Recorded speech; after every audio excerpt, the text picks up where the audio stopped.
Good morning, everybody, and welcome to our monthly IMW webinar. Today we're talking about turnkey CNG LNG stations in construction, best practice for planning and building your station. My name is Thomas Melhorn. I'm the Director for Sales and Business Development at IMW for North America, Europe, and Russia. And today's guest speaker is Jeff Ricketts, Director of Construction at Clean Energy. IMW has been manufacturing machinery since 1912, and since 1984 we are manufacturing CNG compressor technologies, which are non-lubricant and serving all major markets globally. Equipment is currently operating in the Mideast north of the Arctic Circle. IMW is part of the Clean Energy company.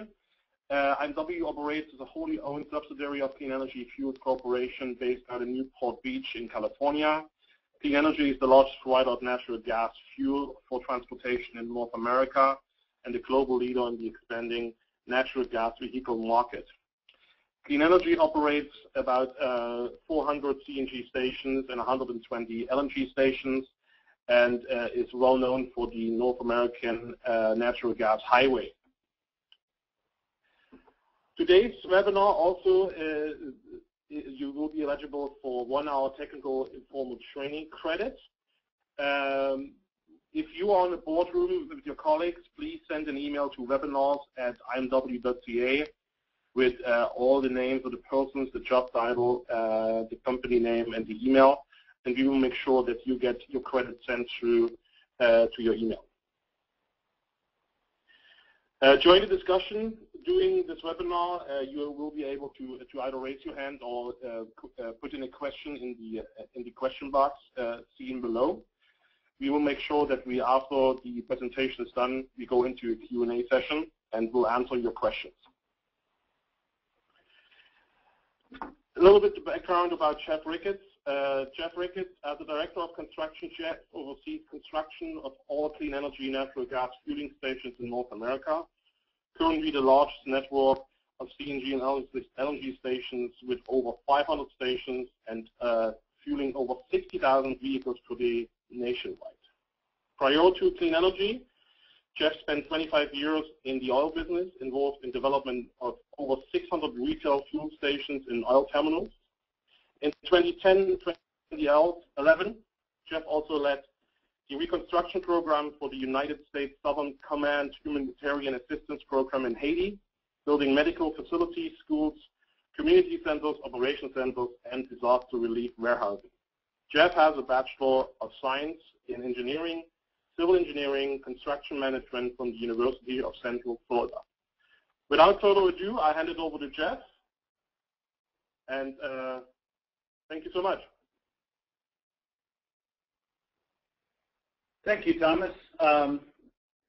My presentation today is designed to hit some of the high points of designing and constructing a CNG station. It's by no means an exhaustive list of all of the details involved in successfully designing and site selection, but it will point out some of the considerations that you have got to take into account when putting this together.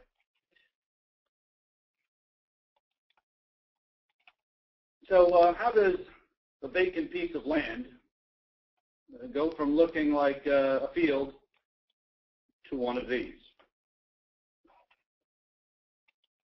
Well, there are a lot of questions that you need to ask and get the correct answer to. What does your customer look like? What is their fueling pattern? What type of vehicles need to be fueled, as well as how many vehicles will be there now and in the coming years. Are they going to be transit, over-the-road trucks, service vehicles such as trash trucks, or vehicles as small as taxi cabs? Each one of them have specific needs that you must consider when designing the facility. There are time fill applications, and then we have fast fill. The time fill is designed for fleets that will return to base routinely each day. They are fueled in a no interaction required. The driver pulls his vehicle into his assigned parking space, connects the hose to the vehicle, and then the system will handle it from there. When he returns to work in the morning, disconnects his vehicle and then runs off for his route for the day. The gas supply is a strong consideration. That you must qualify the natural gas supply. Do you have sufficient pressure and volume? And how reliable is that pressure? And the gas composition. If you have water in the gas, you'll need to consider that when sizing and designing the system. If you have a lot of natural gas liquids, they too will cause a great deal of difficulty during the normal operation, as the natural gas goes through an awful lot of physical transformation from being at ground temperature, then raised up several hundred degrees, and then expanded as it goes into the vehicle. It drops down to below zero. If there are liquids that are vaporized in this gas, they will condense at those lower temperatures and cause difficulties.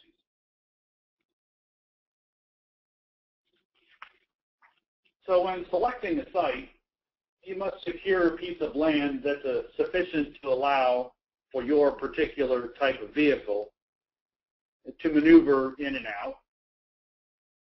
You need to provide required parking.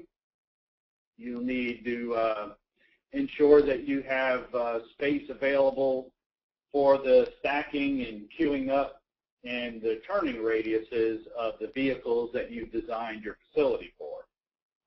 And this is the information that you will gather when you determine who your customer base is.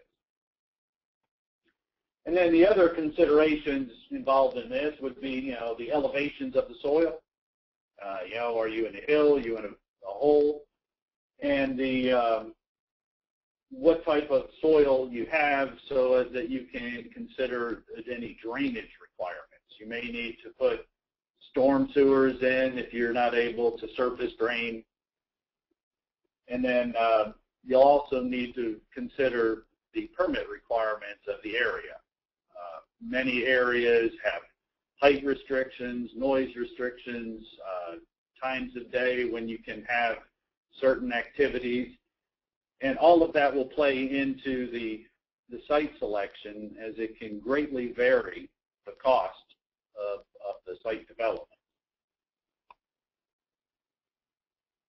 So now that you have an understanding of the vehicles that can be fueled, the patterns that they will move in, and as well as how they will be fueled, you have the gas supply. Now you can design the compression system. So you'll need to take the vehicles, their average fuel consumption per day, and the amount of time that you have to fuel them, be it fast fill, time fill, or some combination thereof. And then you can determine the total amount of compressed gas that you will need in a given period of time. Once you have that, then you can size the compressors. And it's a balancing act, as most engineering endeavors are, that you're balancing the cost of the equipment, the cost of the installation, and operational expenses versus the performance that you're going to need to have to meet the commercial needs of your customer. You can go from a larger compressor, which will, deliver higher volumes of gas, but you have the higher capital cost at the front end of the project, as well as higher operational expenses, but you have a very handsome performance curve. So it is truly vital to make sure that you have balanced the needs of the fueling operation to the economics. There are numerous codes in any given municipality that you must comply with, and not all of them are written. As this is a relatively new type of installation, you can get into areas where the local building officials do not have experience with it. And this is where education with them is very important, as when they don't understand things, they have a tendency to cause a much higher hurdles for you to clear in order to get them to accept your project. And it's often a good plan of action to visit with the authorities having jurisdiction over a given site and to explain to them what you're trying to do and understand the level of knowledge that they have. If you're dealing with an AHJ that does not have experience with natural gas and the compression of it, you will oftentimes find it best to get them understanding what the concept is, to give them publications from trusted sources so that they're not going to get conservative and require you to do a good many things that are not necessarily required. So now that we have our building permit, we have successfully convinced the building department that our installation has been well designed and is safe. We start off with clearing of the site. And this is a pretty important piece of it, that we want to make sure that we clear the site down to suitable soils and then bring them back up to ensure that we do not have settlement, as this is a great deal of vibrating equipment that we can impose loads on soil that a stationary and inanimate structure does not. So oftentimes we have to excavate down, several feet and then bring it back up with a select fill to ensure that we don't impose a load on the soil that will allow for differential settlement. That can be a hazard when you're dealing with mechanical elements such as hard welded pipe and high pressure tubing. That differential settlement could put strains on these things and cause you to have a leak and a rather expensive repair, being as though they're most generally buried.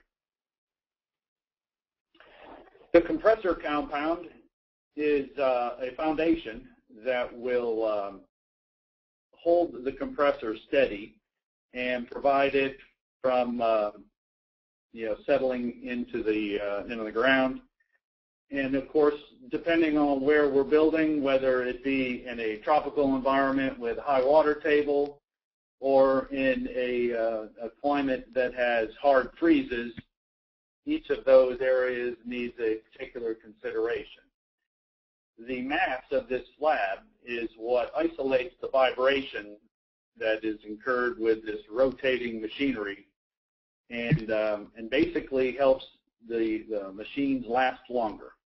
As if they're allowed to freely vibrate, it will cause deleterious effects onto the machinery.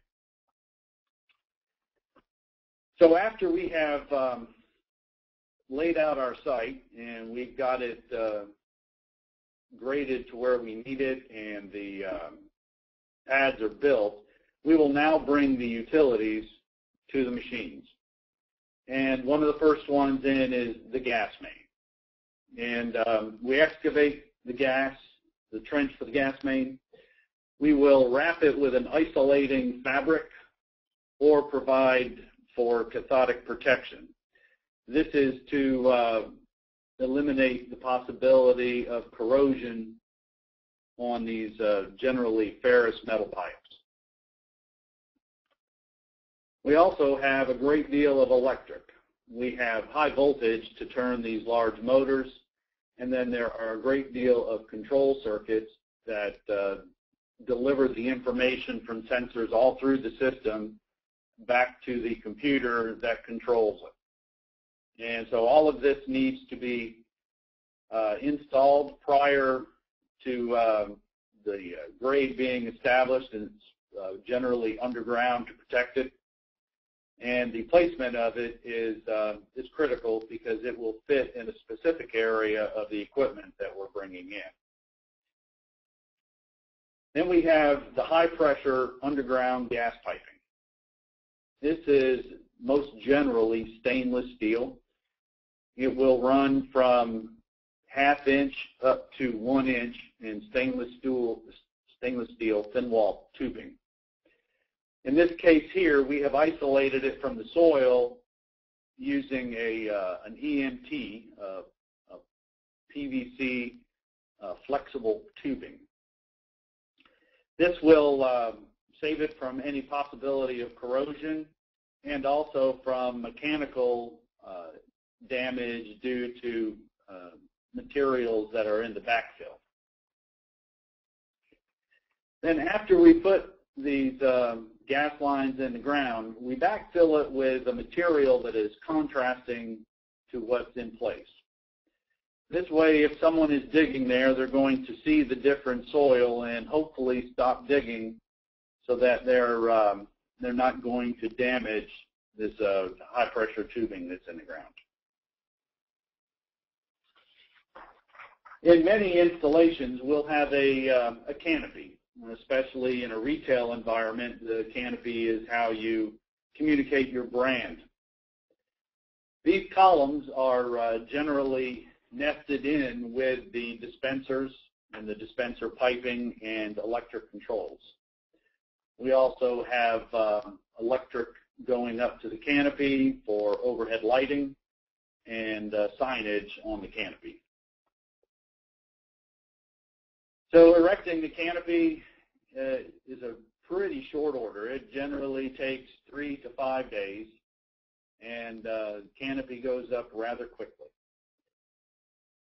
It's the most visible piece of the work, and yet it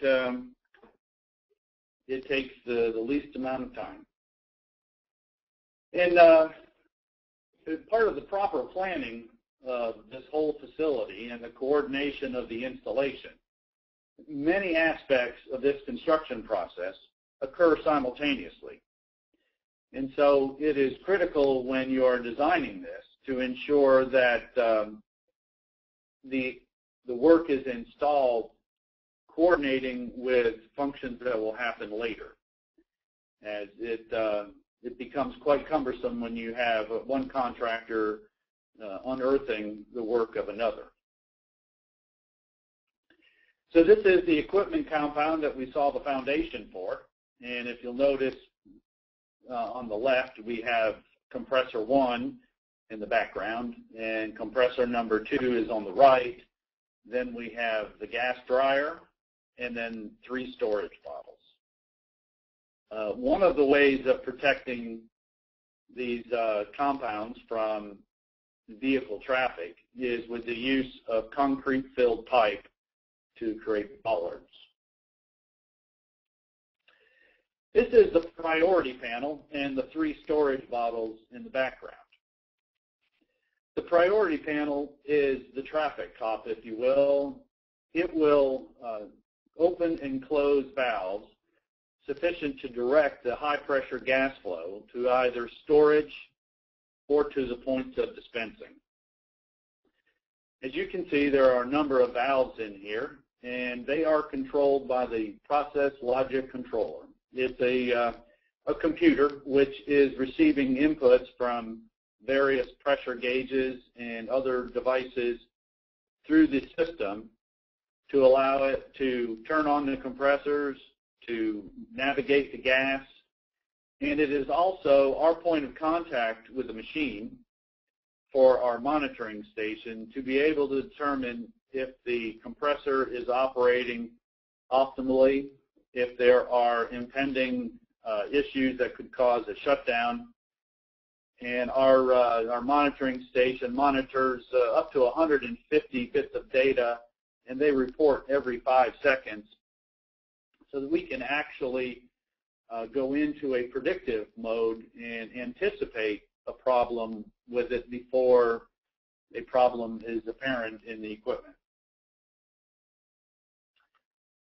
This is the electrical rough-in, and this is where the main power is coming in to our switchgear, and from here the power and the controls will be distributed to each device in the system.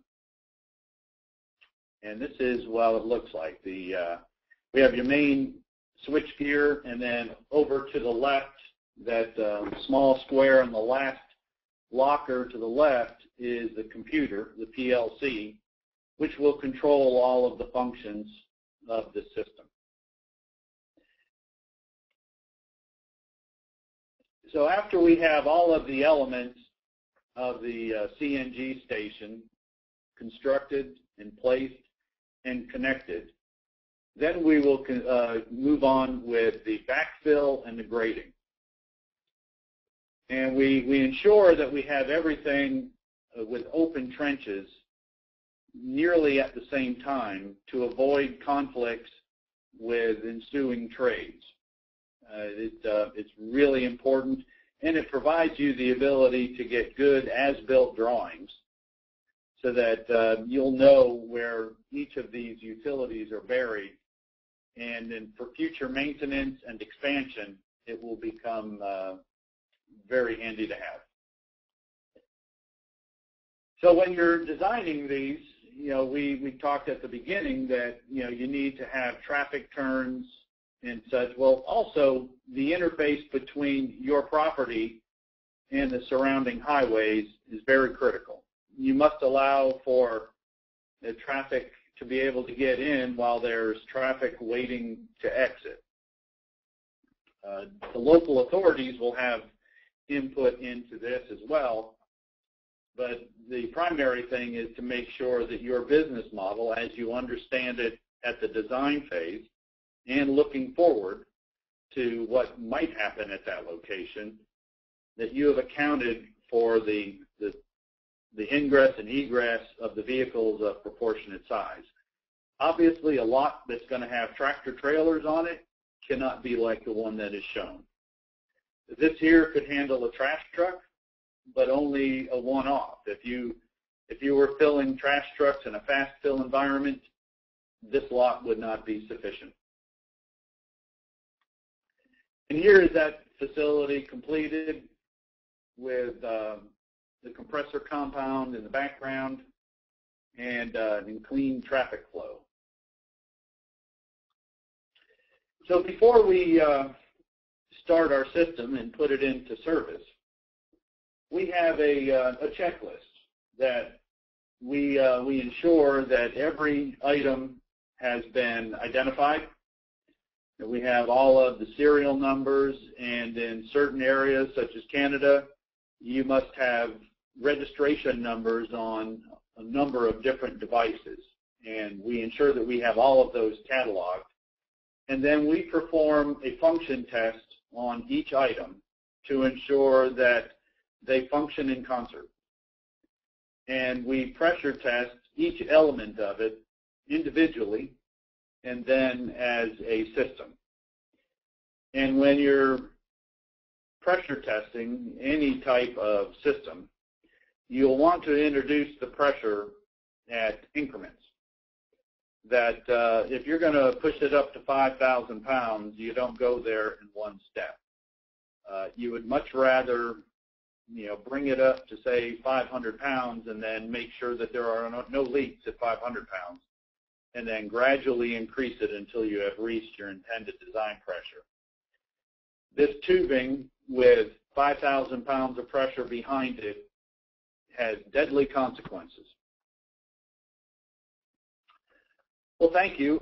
We have a video that will demonstrate how quickly a project can move along when it has been properly planned, and it makes the construction execution move along quite well.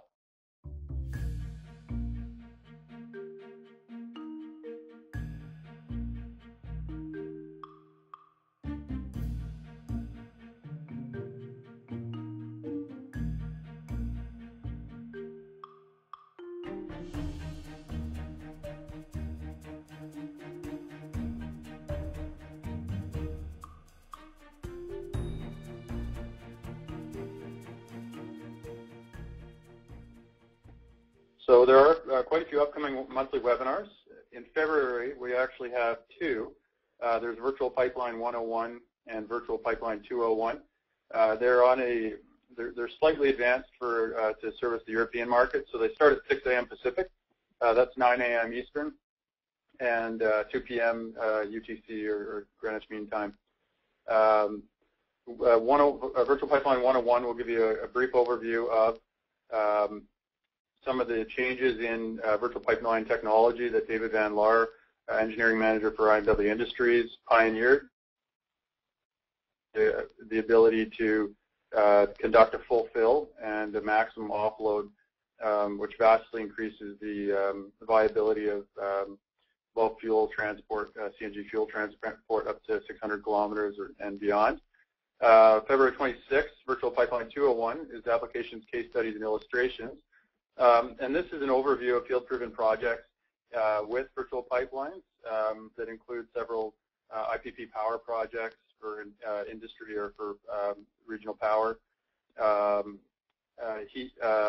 independent heat, a variety of remote industrial applications for mining and mining projects as well. Case studies will be from the United States, Mexico, Australia, and Singapore. And primarily preliminary project feasibility calculations will be shared as well.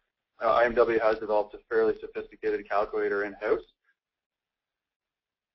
through some illustrations for various projects as well, so that you can get a sense of whether your project fits the general feasibility criteria. And again, that's David Van Laar, engineering manager for IMW Industries. March and April, they're to be determined, and they should be up shortly as well on our website. Again, imw.ca/webinars or CNG-webinars. You'll find the webinars. And again, get your CPD info over to us at webinars@imw.ca. If you have any information requests or formal RFP requests, you'll find information on our website, imw.ca, as well as several RFP request forms can be found off the contact page. And let's move to questions now. There's a couple of good ones came in, and please do keep them coming. We have a little bit of time here, so we'll. Good question about codes. Do you think the existing codes and standards are adequate to protect public safety from various fire scenarios? What do you think is the appropriate setback distance from a property line for a typical fast fill station? I didn't know that was muted. Well, it varies from jurisdiction. That typically the max is at 25 foot, and we kind of agree that that's plenty of space. We have many sites throughout the U.S. that have a 15-foot setback off of the property line for the gas. With the safety systems that we have built into them now that will detect a pressure drop and stop the flow of gas, and with the rapid dilution of gas in the atmosphere, the likelihood of an ignition source happening simultaneously with the instance of a leak is really unlikely. And in the case of that, as soon as you have a release, the gas flow is shut off. So the incident would be brief. It'd be hot, but brief. So we kind of feel like the current systems, with all of the controls that we have built into them, that that it's not an unsafe situation. It's really far safer than liquid fuels. Next question. There are some questions coming in on pricing, and obviously that depends on all kinds of regional factors as well as your design and capacity needs. But there was a question in terms of just what is the approximate the facility that you showed there? Well, the facility that we showed at the beginning, I would say that particular one is a clean energy-owned facility in Orlando. And our total construction cost on it as a fast fill with card reader dispensers was just short of $2 million.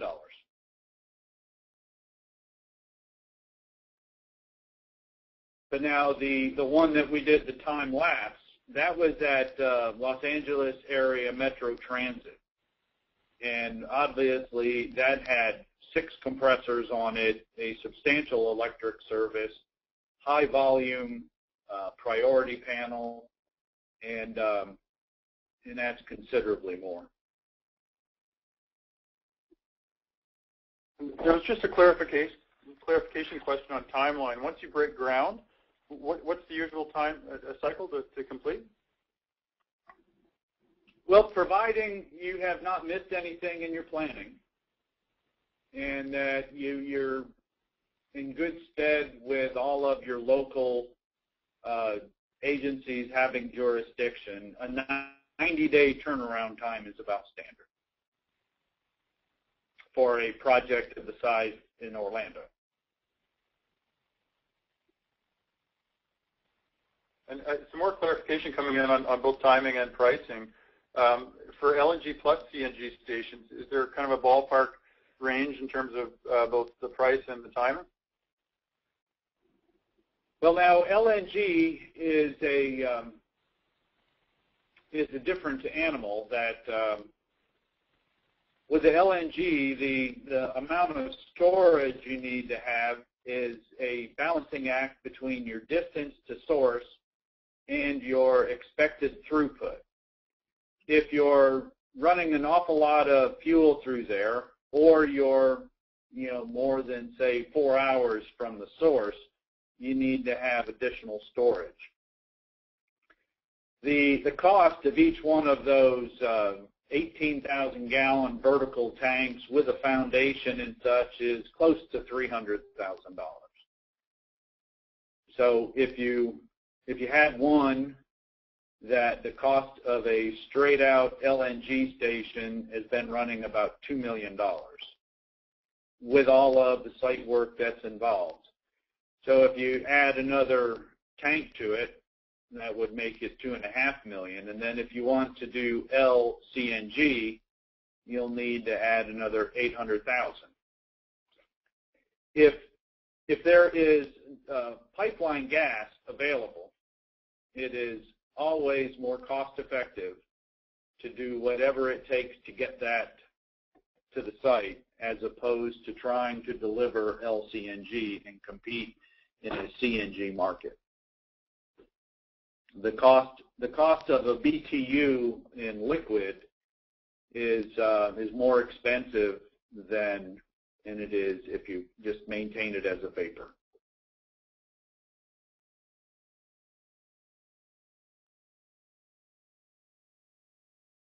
Next question.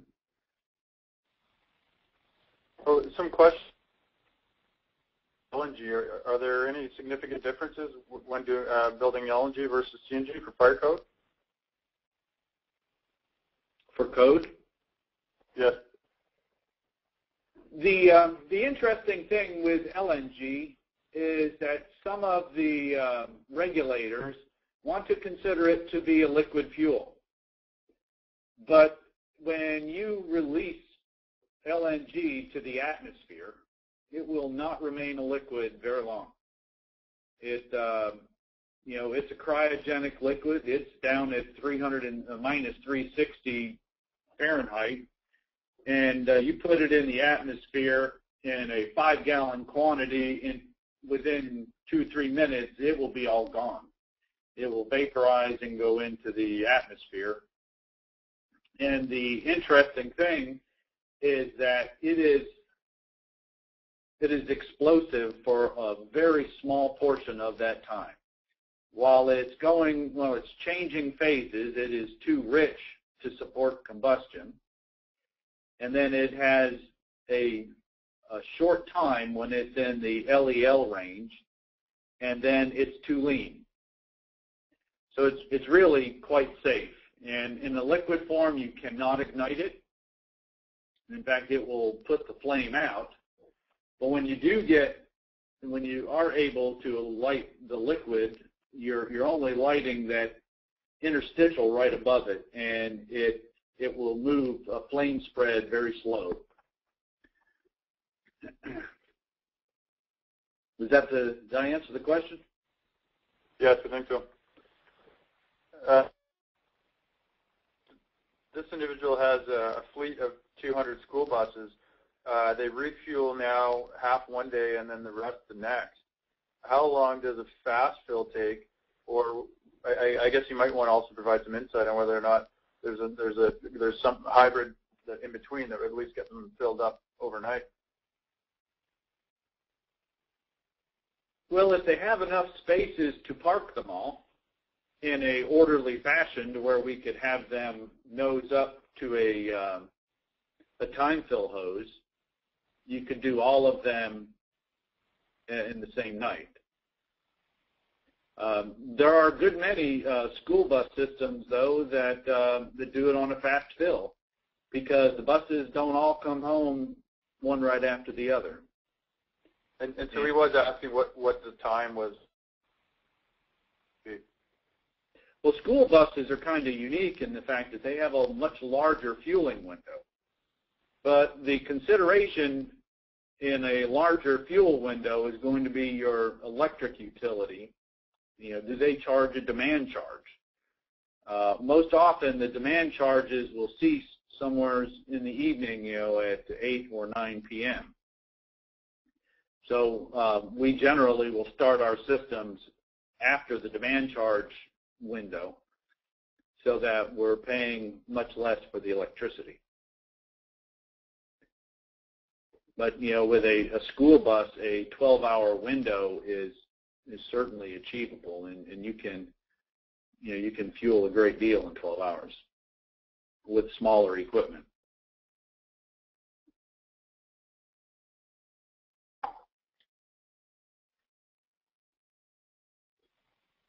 Next question. Yeah, there's a few coming in here. Some of them are kind of resemble each other.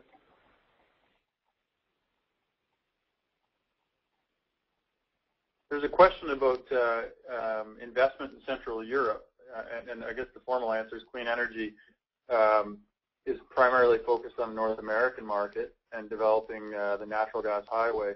Now, IMW is a global supplier of CNG compression equipment as well as LNG with North Star. So to answer that question, we do service the globe, and we have regional sales reps in Eastern and Central Europe, and we would be able to work with you there as well as provide drawings, et cetera, through Jeff's group. We could organize something there as well. Is that right, Jeff? Yes, we can provide the engineering support to the point of being able to handle the mechanical, electrical, and plumbing side of it. We, however, shy away from handling, you know, the local authorities because we don't have experience really outside North America with dealing with them, and so we leave it to folks that have local knowledge. So something I think your group has done very well, which is maybe worth highlighting, is that you do that because fire codes for CNG in some markets are poorly understood. You actually do have your team kind of go out proactively and do a lot of outreach and education. Is that right?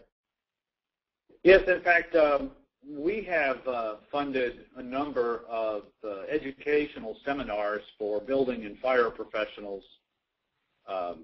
you know, building department inspectors and fire chiefs and such, where we took them to LNG school at a Texas university with that you know been deeply involved in research of these, and it was a great experience for them, and it improved their responses to our permit requests and the hoops that they made us jump through.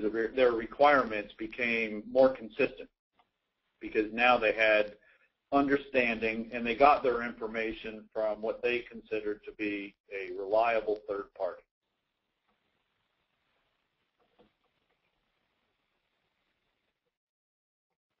There's a question here. Is it recommended to have a backup compressor? Absolutely. We always design our systems for mission-critical fueling applications with 100% redundancy.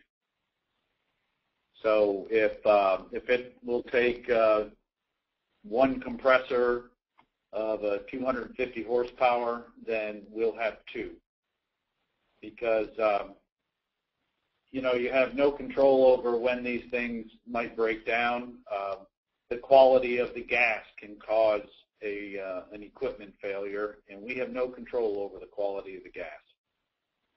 So the best way to prepare ourselves for that is to have a backup compressor so that we'll be able to repair it and still have them in full service. And it also allows us to moderate the hours on each machine. The computer will switch them, between one to the other to keep the hours relatively even.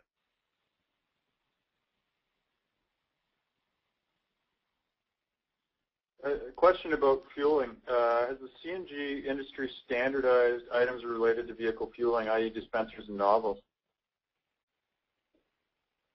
Yes, there's a light-duty nozzle for filling, smaller trucks, pickups, and taxi cabs, and then there is a heavy-duty nozzle for filling over-the-road trucks.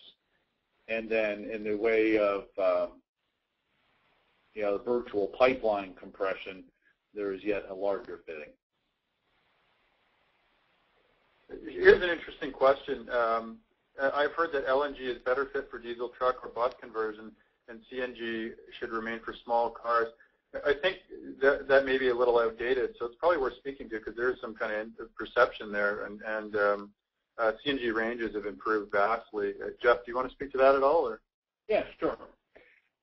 Well, the first thing to remember is that the engines are the same engine, and that LNG becomes CNG on board. And so we're only talking about a state that the fuel is stored in. So the energy density of LNG per the space it takes up is nearly 6 times. But with that being said, the tank is quite a bit more expensive, and the fuel is more expensive as well. So if the argument has been that, LNG is what you would need if you were going to do, long hauls with heavy trucks. The issue that we find in the U.S.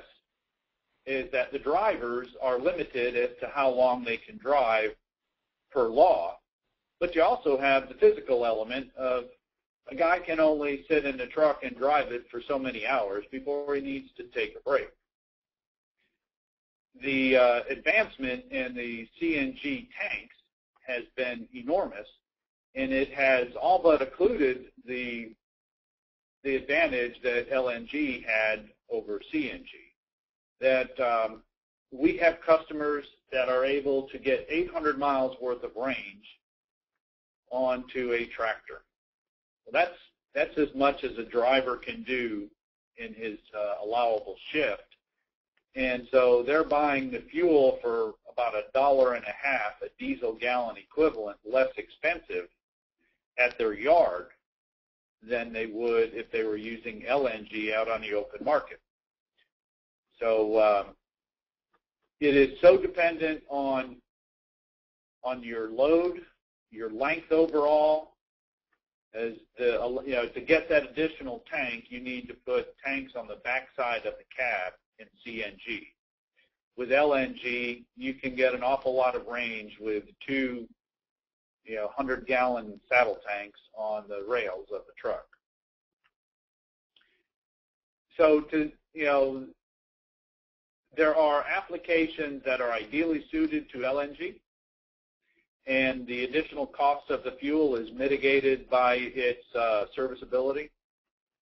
But in most applications, I would say that CNG is the most cost-effective choice. Yeah, another question about redundancy. Is it important to have redundant motors and priority panels too, or just compressors? The priority panels are not very problematic. They have gas-operated valves in them. There's no electronic components in there. They're controlled by a solid-state computer. We don't typically have a great deal of difficulty with them, and they can be manually overridden. So typically what we do is have a full operating system so that we can just flip a switch, or the computer can make the choice by itself. And generally, these things break when they're in service. They don't wait until they've fueled the trucks and then break down. They'll generally break down about an hour into the fueling operation. So you want an automated system that will roll over without hesitation.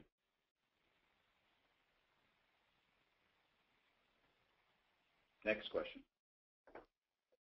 Actually, I just kind of wrote down a note as a follow-up to the prior one. We did run a heavy-duty trucking webinar with Jim Harger, and it's now available on YouTube. So if you look on YouTube, IMW Industries, or even IMW Industries heavy-duty trucking, if you just search in YouTube, you'll find it.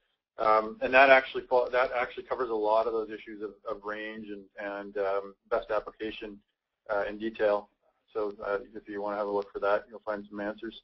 There was one more question about CNG versus LNG, or kind of which application you might want to use. How much less energy is needed for 1 kilogram of CNG? I guess maybe you really need to cover it in terms of joules of energy, I guess. Is that right? To put apples to apples? Is there a kind of a gallon equivalent energy cost? Yeah, that's outside my skill set. I wouldn't be able to speak to that. I do know that, the additional cost is because of the work that you're doing to the gas to cause it to become a liquid. The additional cost of storing it and transporting it, as opposed to just pushing vapor through a pipeline. We'll turn that over to some of the other engineers and get back to you on that. That's a good question. Gas quality. Is there any cleanup equipment that has to happen upstream of the compressor at the filling station? The only conditioning that we do to gas is to dry it out. The dryer will remove the water. The unfortunate part with the oil is that it's vaporized in the gas stream, and it will pass through the dryer as it is not water. And then we heat it up, which further vaporizes it, and then it will drop down many times, 40 or 50 degrees below 0 Fahrenheit, which will cause the oil to drop out. And because it's a petroleum-based liquid, it will gum up valves, sensors, and it returns to a liquid in the truck. And the truck has a fuel filter on it, but it also requires regular maintenance. And if the quantity of oil that was delivered into the tank is sufficient, it could bypass that filter in one shift, which means that the trucks get out of the yard and then they shut down. That's a good lead into the next question, which is, what are the advantages of non-lubricated versus lubricated compressors? Well, the obvious advantage to it is that we do not introduce an oilless compressor. Does not introduce oil into the compression side of the compressor. The crankshaft and the connecting arms are bathed in oil, as in any engine would be, but the pistons are designed to run with no oil in it. So we're not introducing oil into the compression system. So the lubricated machines put oil in there to protect the piston from hurting the cylinder, and then attempt to take it back out. And in the attempts to take it back out, if the machine is running hard, if the temperatures are higher, it is vapor and it will pass right through a coalescing filter. And also, when filters become full, it's not like they clog up, they just don't take out any. And so then the oil in the gas stream will just pass right to the dispenser and into the vehicle.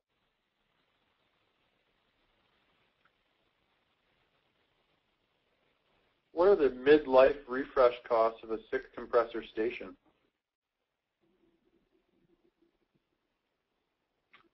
Well, that's quite a variable as well. The rebuild of a compressor is based on how many cylinders there are in it, and you know, we typically will rebuild at 5,000 hours. But I can't offer up a cost for the rebuild.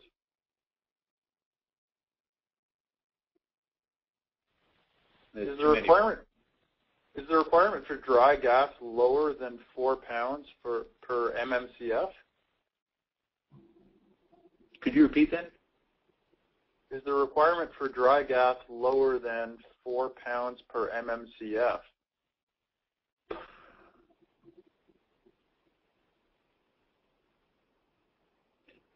You know, I believe that each utility kind of writes out what they're going to deliver, and we have dryers that we will size to accommodate the water that might be in it. And if it's exceptionally wet, we'll put a 2-cylinder automatic regen on it.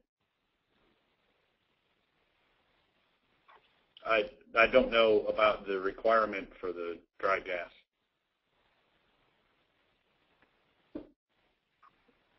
A lot of good questions coming in here. We are getting to the end of the hour here, so a few of these we will follow up with email, and then anything that we think is kind of broadly interesting to the audience we'll also include in our email follow-up.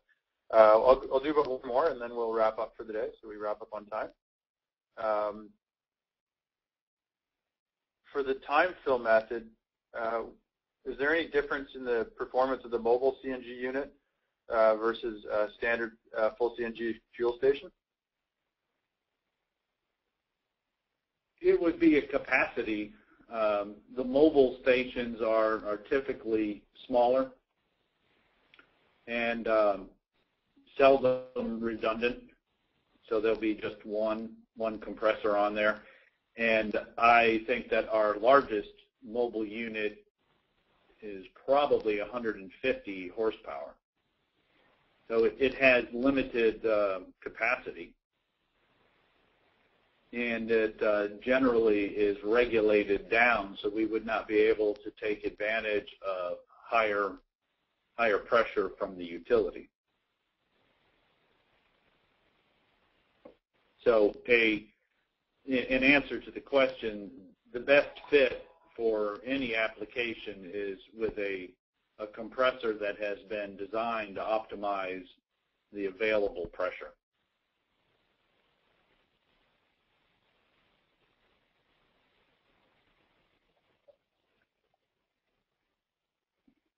And we'll take one more here.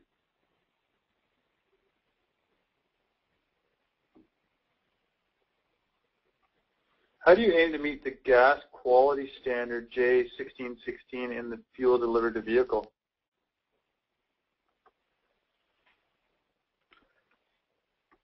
I'm not familiar with the requirements of that standard, but you know, we primarily rely on the utility to monitor the quality of the gas that they're delivering to their MSA, and then we can reduce the moisture only to a specific dew point.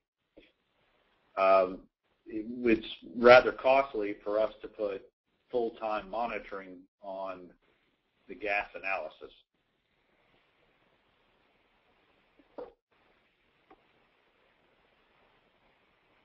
Excellent. Jeff, thanks so much for your time, and thanks to the audience for several very good questions. Again, reach out to us at imw.ca. You can find out more about clean energy at cleanenergyfuels.com. And again, join us for our upcoming webinars, imw.ca/webinars. Thanks very much, everyone, and have a wonderful day. Thanks, Jeff. Thanks. Bye-bye.